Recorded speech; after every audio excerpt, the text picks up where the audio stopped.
I did it again, guys. I forgot my computer wasn't set up. Hi, this is Anna Imagination with the Healing Garden. Hi. I was watching Doctor Who last night. 12th Doctor, season finale. It was actually the episode.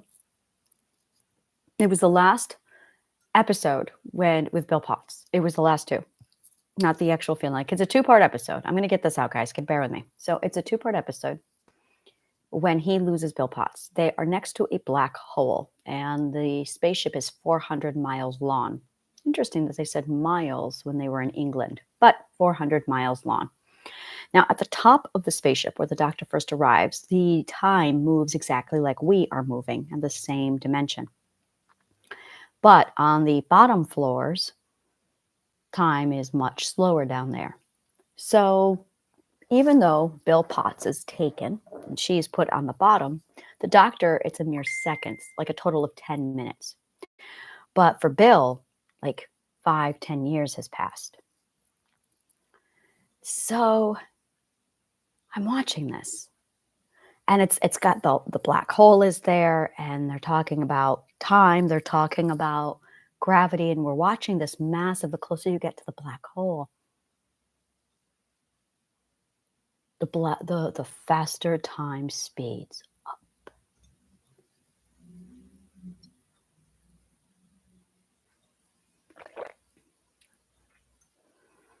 And the Doctor said gravity slows down time. And I went, no, it doesn't. Gravity slows us down. Time does not exist like we think it does. Time is an experience of one dimension. Right now, we are in the dimension of now.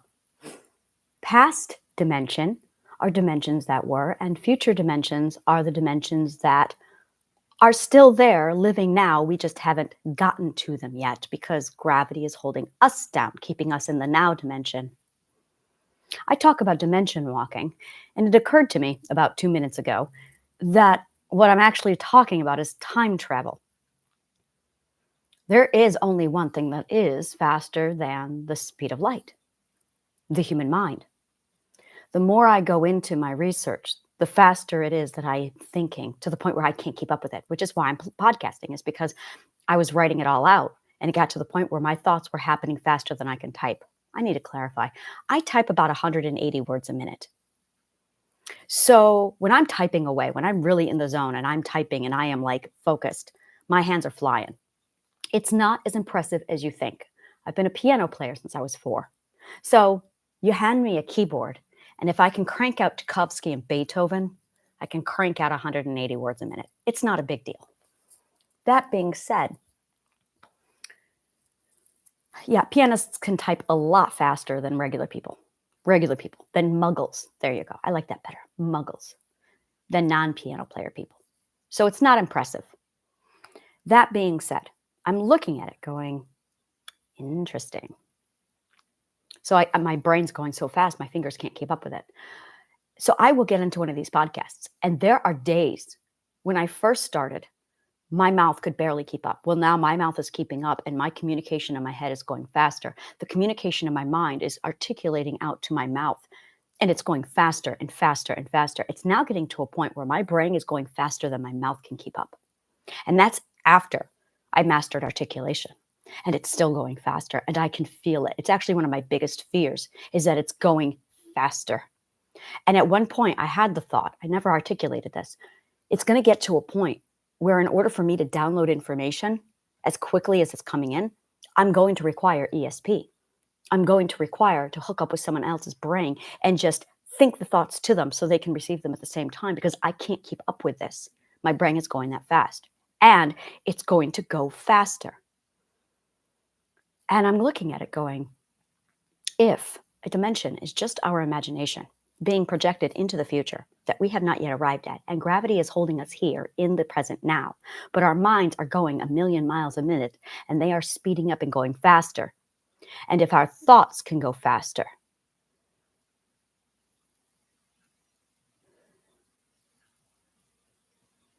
we're looking at time travel. That's what dimension walking is. It's when you and your mind literally go faster than the now. Now, I see time as one, just you have one, and this one has an imaginative thought. Now, she is in her now. She has the imaginative thought, and you have a new dimension. And then the people there spawn all of their dimensions, and the people there spawn all of their dimensions, and the people there spawn all of their dimensions. And we are just one line of linear in a long line of dimensions.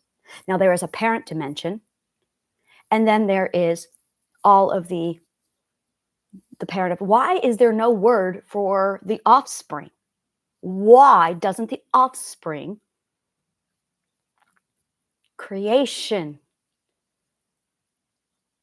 We are creation. That is the offspring of a parent creation. That's why, because it was another word that was viewed as so arrogant we weren't allowed to use it. Well, I'm taking it back.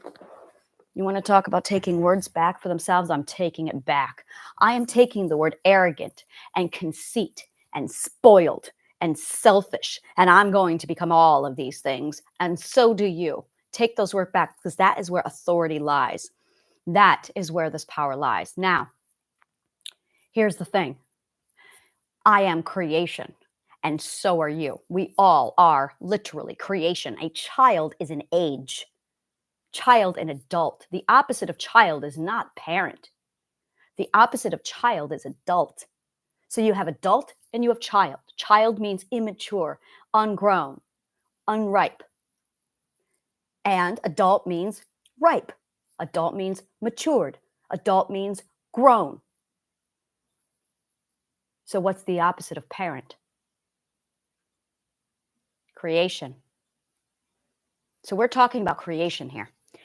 Big topic of a no-no, right? So we're going to take the word back. So you have creation and you have the parent. Now, technically, when you have a government, it is supposed to be the parent taking care of its own creation. Oh my God, where is it? I know you are here, because I'm going to slap the world with Frankenstein. This book, okay. Every person who is smart has that moment when they go, oh wow, I think I'm smart. This was mine. I was reading Frankenstein. I was 15. And the movies were all about depicting this man who was playing God. The whole damn thing. A man plays God. This is what happened when scientists play God. I read the book. And I put the book down and I went, that is not about a man who wants to play God. Frankenstein is about a man who cannot accept death. That man has a real problem with accepting death. He has a severe phobia of death. So I'm going to explain to you what's going on inside the book that you don't see in the movies. First of all, there is no castle. It is a man who works and lives and studies at university. He is a student. He watched his parents die from the plague. So he arrives at the university with one goal. I'm going to solve death. Because this is a man who was so distraught by the death of his parents that I'm going to wipe death away from the planet. I'm going to learn how to keep people alive. That was his obsession. So he talked and studied with one particular scientist who basically was very close to the same research, but had a different agenda. Now, for him, for the scientist, it was his work. But for Frankenstein, it was his obsession. So he wanted to know how to solve death. They worked closely together, and then the scientist died. And Frankenstein was so close to solving this obsession. So he dug up the corpse of his own professor, used the brain, and created his monster. We don't find out how. It skips that part. Frankenstein worked so hard that he became ill, very ill. So ill that his family had to come and take him. Now, he thought that his work was ruined. He didn't see any results from the monster he was trying to create. So his sister came, took him home, and it took him I think he ended up with He ended up with like the local plague. It wasn't the bubonic plague. It was, I think it was the pneumonic plague. So he was out for like 3 to 6 months with this horrifically close to death. So again, Frankenstein is now confronted with death. Meanwhile, the monster wakes up, finds no parent, finds no guidance. He's alone. So Frankenstein goes into the world. I'm sorry. Wow, is that a classic mistake? The monster goes out into the world. This brand new born being gets to see humanity within the first few moments of its existence. It is met with cruelty. It is met with abuse. It is met with rape. It is met with suffering and starvation and prejudice. The monster does seek kindness in children who are then beaten. The monster does seek kindness until the kind people view him as a threat because of their prejudice. He decides that the world is a shithole, and he decides to hate the world because at a time when he was gentle, kind, and weak and in need of significant care, despite all of his kindness, the people of this planet treated him like shit. So the monster hunted down Frankenstein. Frankenstein thought that his monster was done. He had no idea. Reports started to come through about killings. Frankenstein started to put 2 and 2 together. Oh, that thing that I left back there, apparently it did work. There's this moment they get to a cave. It's my favorite part of all literature. And Frankenstein faces off with his monster. And Frankenstein is fueled with rage. And he screams at him. "Devil," I exclaimed, "do you dare approach me? And do not you fear the fierce vengeance of my arm wreaked on your miserable head? Begone, vile insect, or rather stay, that I may trample you to dust, and oh, that I could, with the extinction of your miserable existence, restore those victims you have so diabolically murdered." "I expected this reception," said the demon. "All men hate the wretched. How then must I be hated, who am miserable beyond all living things? Yet you, my creator, detest and spurn me, thy creature, creation, creator." Isn't that interesting? "To whom thou art bound by ties only dissoluble by the annihilation of one of us, you propose to kill me. How dare you sport thus with life? Do your duty towards me, and I will do mine towards you and the rest of mankind. If you will comply with my conditions, I will leave them and you at peace. But if you refuse, I will gullet the maw of death until it be satiated with the blood of your remaining friends." "Abhorred monster," screams Frankenstein, "fiend that thou art, the tortures of hell are too mild a vengeance for thy crimes. Wretched devil, you reproach me with your creation. Come on then, that I may extinguish the spark which I so negligently bestowed." My rage was without bounds. I sprang on him, impelled by all the feelings which can arm one being against the existence of another. He easily eluded me and said, "Be calm. I entreat you to hear me before you give vent to your hatred on my devoted head. Have I not suffered enough that you seek to increase my misery? Life, although it may only be an accumulation of anguish, is dear to me, and I will defend it. Remember, thou hast made me more powerful than myself. My height is superior to thine, my joints more supple, but I will not be tempted to set myself in opposition to thee. I am thy creature, and I will be even mild and docile to my natural lord and king, if thou wilt also perform thy part, that which thou owest me. O Frankenstein, be not equitable to every other, and trample upon me alone, to whom thy justice and even thy clemency and affection is most due. Remember that I am thy creature. I ought to be thy Adam, but I am rather the fallen angel whom thou drivest from joy for no misdeed. Everywhere I seek bliss, from which I alone am irrevocably excluded. I was benevolent and good. Misery made me a fiend. Make me happy, and I shall again be virtuous. Begone, I will not hear you. There can be no community between you and me. We are enemies. Begone, or let us try our strength in a fight in which one must fail. Read the book. This is page 113. I put this marker in it like in 1995 when I first read the book. That is how impactful that passage was to me. It was extraordinary. There's so much more to the book. It becomes this massive killing standoff between Frankenstein and the creature. I'm going to write that word down. And there is cat vomiting in the background, which is amazing. Creature, create, creation. Father, mother, liminal.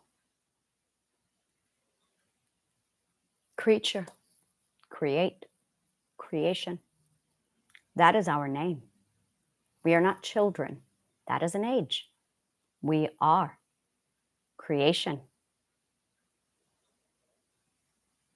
I am of the firm belief that a government is the parent role of creation. When I build Authenticity City, that's going to be my goal, is to assume the role of, in my case, mother, and treat my citizens like my creations, that I owe them, no different than my children. I'll have to tell you how I parent one of these days. Now,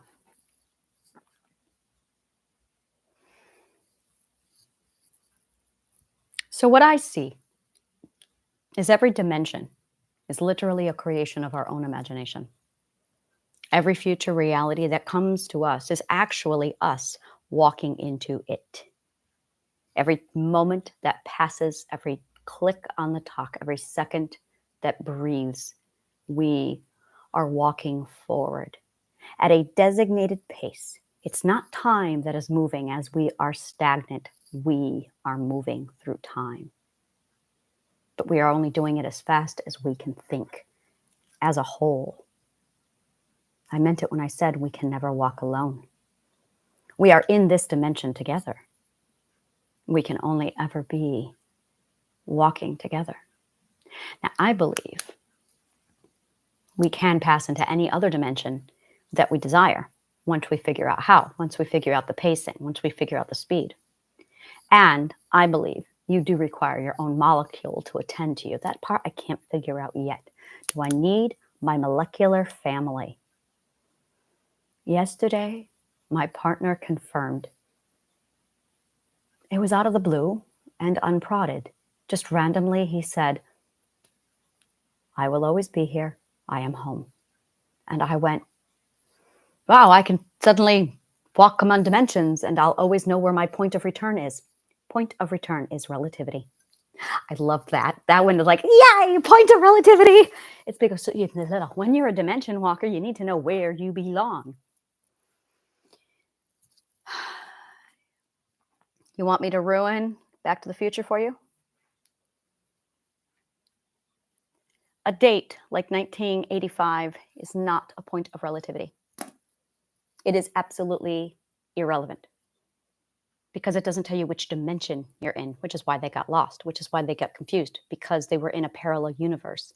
So even though that they were moving along one timeline, just back dimension, back to the first dimension, they did not understand the point of relativity. So they got wrong. Well, they got mixed up in the wrong dimension. They altered. God, this is so amazing because I can see it now, where this one basically split off into a different one, creating, that alternate timeline. And this is the one that it got stuck in.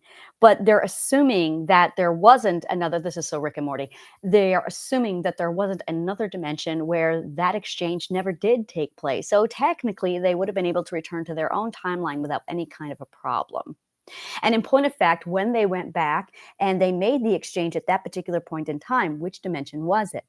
Did they create an alternate reality? Alternate dimensions Alternate dimensions.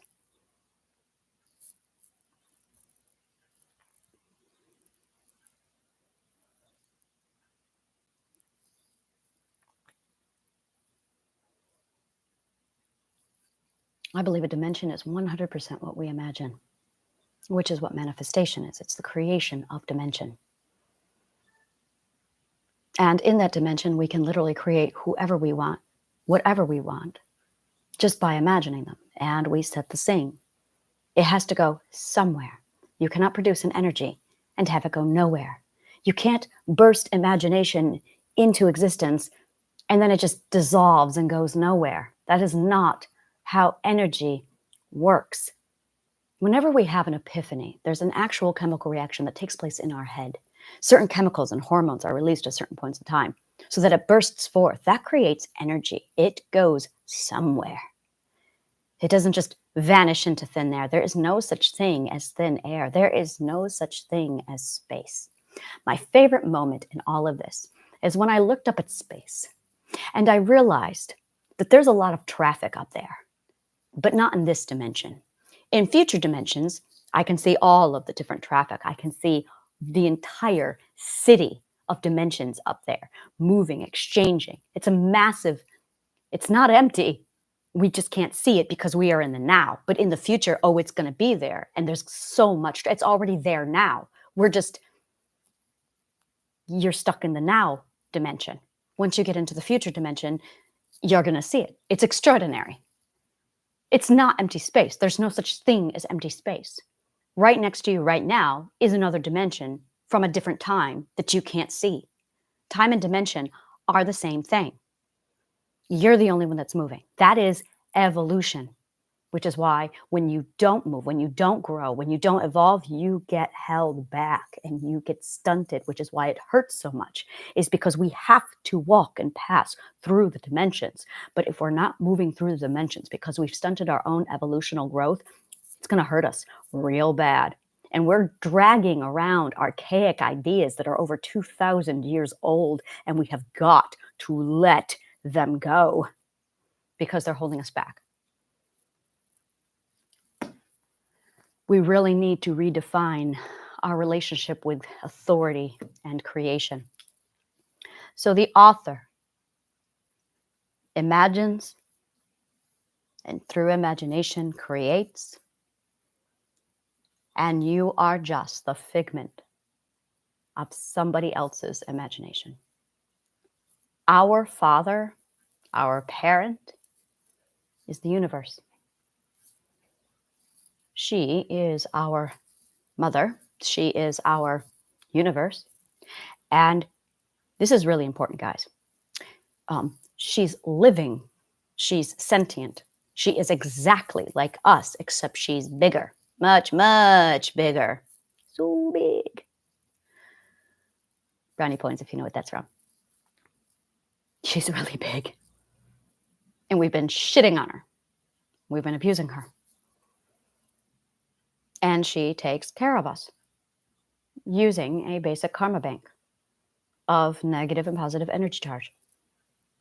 And because we were so hung up on being a oneist, thinking in the terms of one, we changed her gender, shat on her, credited everything she does to a fictitious male god, and completely ignored everything she is. And she still continued to provide for us. She went, oh, it's just a phase, teenagers, you know.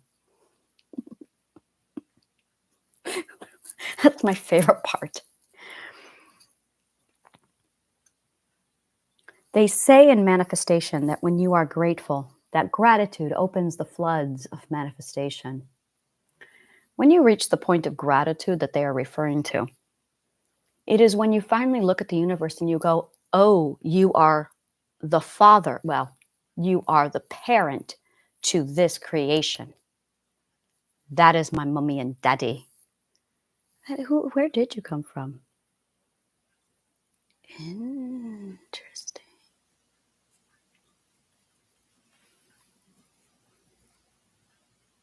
We are oneists. Oh, we're frogs. Oh, we're frogs. Well, that makes so much more sense. We're Frogs. Oh, we're frogs. Oh, that makes so much more sense. Frogs can change their gender in a society where there's a limited amount of one gender over the other. So can us. So can we, which is why we have three genders inside each one of us: a mother, father, and a liminal. Liminals. Liminal is one of my favorite words. Liminal is somebody who is a threshold gender, that is transgender. A liminal. It can be any variation, any degree, and it can change. And we basically are on a spectrum. We are a spectrum. Gender moves and flows on a spectrum, which is why sometimes people are born and they're female and then gradually they become male. And sometimes they flip between back and forth because we are on a gender spectrum. We become fixed when we become closed-minded, when we think of one, instead of embracing the fact that there are three of us inside of us. So mother, father, liminal, doesn't matter. Liminal is anyone who can move or function gender fluidity, basically. That's what it is. I am a liminal. I am a liminal. We have nurturer and we have provider inside of each of us. Mine is 90% provider and 10% nurturer. I really struggle with the nurturing part. Unless, of course, I'm running a city. When I'm running, my nurturing comes out when I govern. I don't like the word govern. I believe in self-government. Yeah. So this concept that you need two people to make one child, it's the opposite of that with creation. You need one mind, and the one mind creates multiples, 12 to be exact. Well, anytime you imagine anything, poof, it bursts to life. Every time you imagine something, it comes to life. So there are some dimensions of 5-year-olds all running around. There are other dimensions where you've got a serial killer making imaginations up, and those are creating some really fucking horrific universes for people. Suddenly you become highly responsible, or you become, what's your voice? Or you become highly conscious. There is nothing more toxic than a parent who hates a child. Why am I saying child? Than a parent that hates its own creation. Read Frankenstein, page 113. Because this is a book about what happens when a parent hates its creation. This is really what it's about. A man obsessed with death becomes obsessed with creating offspring. He creates something and then he abuses it. He neglects it. When it is his own responsibility to nurture that creation effectively. Now, I am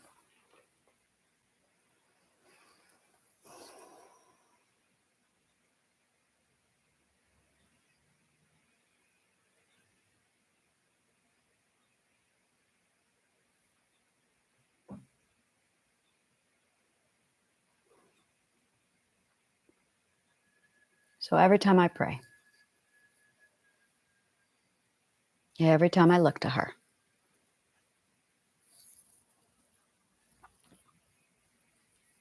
your intuition is Mother Nature.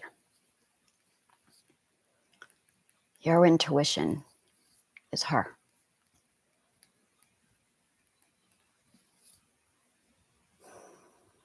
Every time. You tell her what you want. Identity pops off with her. This is what I want. This is what I love. And the mother says, okay. But you have to ask. You have to know. And you have to request. But we've been taught that asking is bad. That even acknowledging our own desires is bad. Whenever I meet anybody, I walk around and I'm like, tell me what you want. No one can. What you want is who you are. It's that simple. You are what you want. And our mother is story. And because we are her imagination, we're all just a bunch of stories. which means that story is now everything, which is why we gravitate so greatly towards story. Oh my God, does it?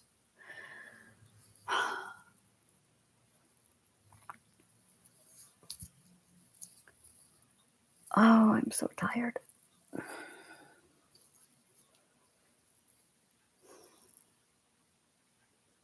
Imagination.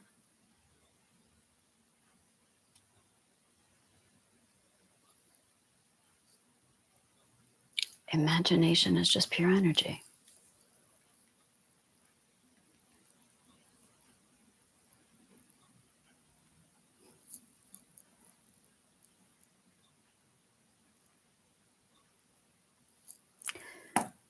I'm going to go ahead and read this to you,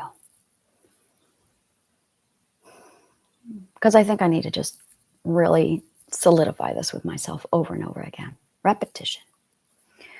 What psychology needs to be is practical and accessible and fun, told in story format to engage and amuse audiences so they can fix their lives, heal, and get back to pursuing their happiness. I provide a logical explanation to life. This is the Philosopher's Laboratory. Here I conduct my research on authenticity, the philosophy, psychology, and perspective. I identify the tools and answers we need to incorporate the execution into your life and mine. My work was first I-related. It has to be, because my work is based off of I. I am now in the you stage. Well, I'm still doing I. I will always do I, but now I'm doing I and you, which is where the story comes in. Then it will be moving on to the they, which is where authenticity city starts in. I'm not there yet. It's coming, but I can feel it. So you is more the healing garden. Authenticity city is the they of my project. The I is my podcast, Shifting Perspectives. So this is my laboratory, the I. Then I'm moving everything over to the healing garden, and that's going to be all about you. I love that. And then when you are ready to become part of the network and move on to the they, there is Authenticity City. So it's I, Shifting Perspectives, you, the healing garden, and then they, Authenticity City. Authenticity City, quite literally, is an alternative government. So here I conduct my research on authenticity, philosophy, psychology, and perspective, while I identify the tools and answers we need to incorporate the execution into your life and mine. Afterward, I condense my work into story, play, song, and performance for your delight. My goal is to heal you while you laugh and play with me. Meanwhile, I am conducting a societal experiment. I am building an alternative to our monopolized government, so you have a choice of which government you want to live under. A moneyless, healing-based, sharing, gifting-based commerce that focuses on the nurturing happiness of the people who are loved and respected by the parent government. That is what I'm building. You want to visit or join? It's up to you. You can browse my city's directory, and I am also looking for my own network. Is that you? If it feels right, if it feels good, and if it gives you joy, you are probably my people. Go ahead and take a look at my Linktree account below. Thank you so much, and may the kindest of words always find you.